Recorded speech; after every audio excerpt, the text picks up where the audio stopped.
Do you have poor posture? This is something that's really common, but when you have MS, poor posture can lead to a whole bunch of other things. Things like low back pain or even upper back pain, difficulty with balancing, difficulty moving around, difficulty walking, and more instability and less balance. This can cause future falls and a high risk of falling or safety issues. So let's talk about it.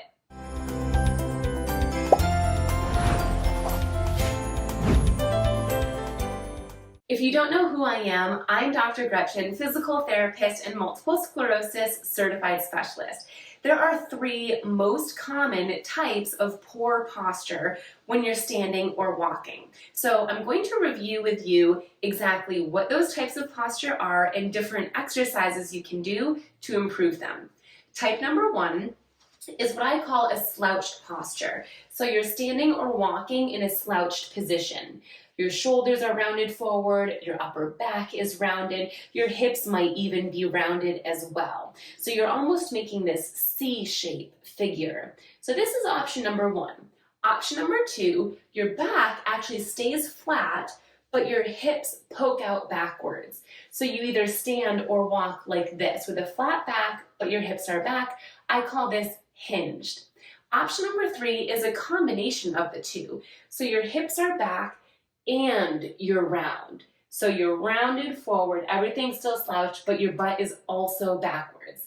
The good news is that there's exercises you can do for this. And the important thing to understand for almost any area of weakness is that oftentimes there's one side of your body that you should be strengthening and another side that you should be stretching. And posture is no different from these. So let's go back to option number one. So let's say you are the slouching type. What this means is that your upper back and middle back are weak, and that's allowing you to slouch forward. In addition to that, the front of your body, specifically your pectoral muscles, are tight, so they are pulling you forward. So to review, we've got weakness in the back and tightness up front. Therefore, exercises that you should do are exercises to strengthen your upper back and to stretch the front. One of my favorite exercises I call shoulder blade squeezes. You're going to sit up tall in the middle or edge of your chair and tighten your abdominal muscles. Then you're going to have your palms facing up and your elbows in line with your rib cage. From here, you're going to squeeze your shoulder blades together. When you do that, your hands will separate. So it looks like this. So open and squeeze your shoulder blades back and relax. Open and squeeze. So you're trying to squeeze those shoulder blades together, almost like you're trying to squeeze a pencil and hold it there between those two shoulder blades. And relax. When you're doing this exercise, you should feel this right in the middle of your shoulder blade area. You can do about 10 of these with a 2 to 3 second hold for each repetition. And relax. So that's a great strengthening exercise for the back. Now to stretch the front, I love doing a great pectoral stretch. My favorite way to do that in a seated position is to sit up as tall as you can and reach this hand behind you. From here, push your shoulder back and down. So you don't want it rounded forward like this. You want to push it back and down. And then turn to look in the opposite direction. And you should feel a stretch right here. Now, the beauty of this stretch is there's so many ways to do it. If that bothers you, or if you don't have the flexibility to get there, you can do the same stretch down here. So extend the arm, shoulder blade is back, and twist to turn the other way. Or it could be somewhere in the middle. You could do the same thing on the other side. Reach back. Make sure your shoulder blade is back and down and turn to look the other way.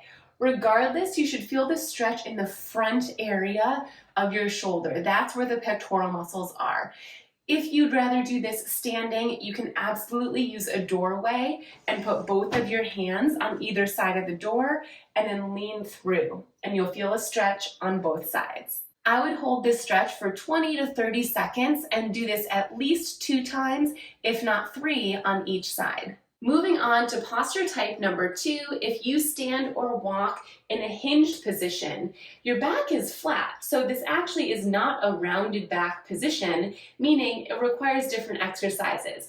What a hinged posture demonstrates is weakness on the back side of your glutes and of your hamstrings and tightness on the inside where your hip flexors are. So exercises that you should do are strengthening exercises for the back and stretching exercises for the front. For the hinged posture, let's actually start with our stretch. So my favorite way to get a seated hip flexor stretch is this one that I'm about to show you. So you're going to plant your feet wide, and then you're going to swivel to one side. So when you do this, one knee falls down towards the floor and the other foot is on this side of the chair, and you're holding on with your arms for safety. The back of your foot can either be turned down, so your toes are as mine are now, or you can flip them so the top of your foot is on the floor. Regardless, from here, you're going to tuck your hips under. And when you do that, you should feel a stretch in the front of your hip or maybe even the front of your thigh. Now, if you happen to be really flexible, you might not feel that stretch yet. So shimmy your leg just a little bit further backwards and then tuck your hips under. And you should feel that stretch here. When you're done, release the stretch, plant your feet again, and swivel over to the other side. So now the opposite foot is down, knee is facing the floor, tuck your hips under, and you should feel a stretch in the front of the hip and or the front of your thigh. As with the previous stretch, I like to hold for at least 20 to 30 seconds and to do it at least twice on each side. Now, to strengthen the back side of our body, one of my favorite seated exercises is the seated clamshell. So you sit at the edge of your chair with your feet touching and your knees touching.